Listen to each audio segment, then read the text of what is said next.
Bemidbar atau Kitab Bilangan pasal 13. Dan berfirmanlah Yahwe kepada Mose dengan mengatakan, utuslah orang-orang bagimu, dan haruslah mereka mengintai tanah Kanaan yang akan aku berikan kepada Bani Israel. Haruslah engkau mengutus satu orang dari setiap suku leluhur mereka, masing-masing seorang pemimpin di antara mereka. Dan dengan perintah Yahwe, Mose mengutus mereka dari padang gurun Paran. Mereka semua itu ialah orang-orang kepala dari Bani Israel. Dan inilah nama-nama mereka. Dari suku Ruben, Samua anak Zakur. Dari suku Simeon, Safat anak Hori.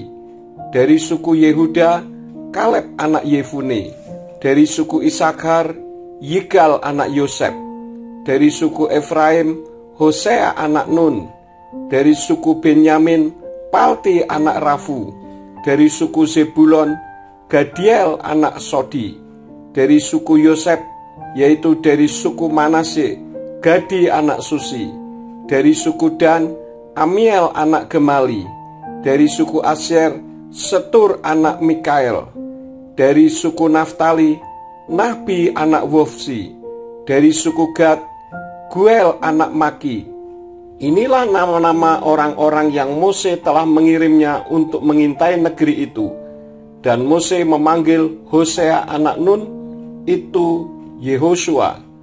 Dan Mose mengirim mereka untuk mengintai tanah Kanaan, dan berkata kepada mereka, pergilah, naik ke sana ke Negeb, kemudian naiklah ke bukit, dan kamu akan melihat negeri itu, bagaimanakah dia dan orang-orang yang berdiam di dalamnya. Apakah dia kuat atau lemah? Apakah mereka sedikit atau banyak? Dan bagaimanakah negeri yang mereka tinggal di dalamnya? Apakah itu baik atau buruk? Dan bagaimanakah kota-kota yang mereka diami di dalamnya? Apakah dengan perkemahan atau dengan perbentengan? Dan bagaimanakah tanah itu? Apakah subur ataukah gersang? Apakah di dalamnya terdapat pohon-pohon ataukah tidak? Dan haruslah kamu menguatkan dirimu, dan haruslah kamu mengambil dari buah tanah itu. Dan hari-hari ini adalah hari-hari pemetikan anggur yang pertama.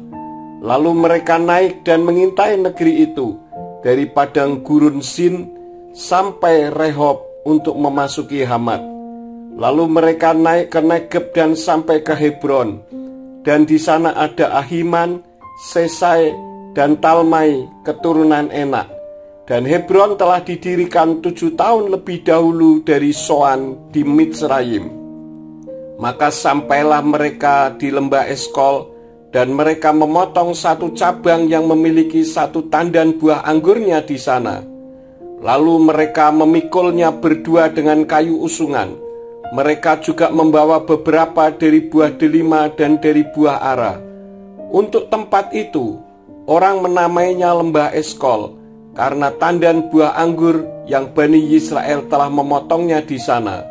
Ketika mereka kembali dari mengintai negeri itu pada akhir hari yang ke-40, mereka pun berjalan dan datang kepada Mose dan Aharun dan kepada segenap jemaat Bani Israel di padang gurun Paran di Kades. Dan mereka membawa kembali berita kepada keduanya dan kepada seluruh jemaat itu, dan menunjukkan kepada mereka buah negeri itu. Dan mereka melaporkan kepadanya serta mengatakan, kami sudah datang ke negeri tempat engkau telah mengirim kami, dan memang ia berlimpah-limpah susu dan madunya, dan inilah buahnya.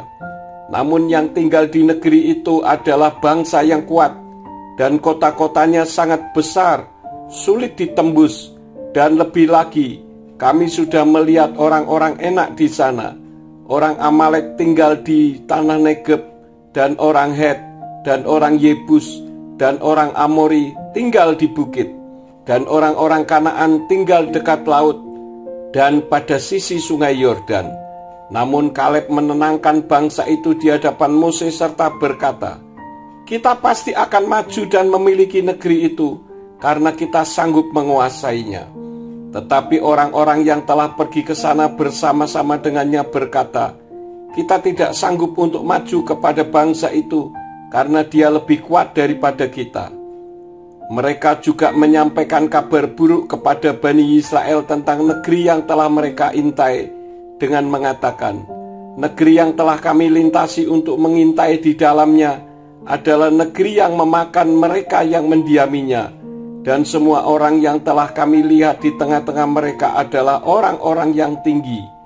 Dan di sana kami telah melihat raksasa-raksasa, keturunan Enak, yang berasal dari para raksasa.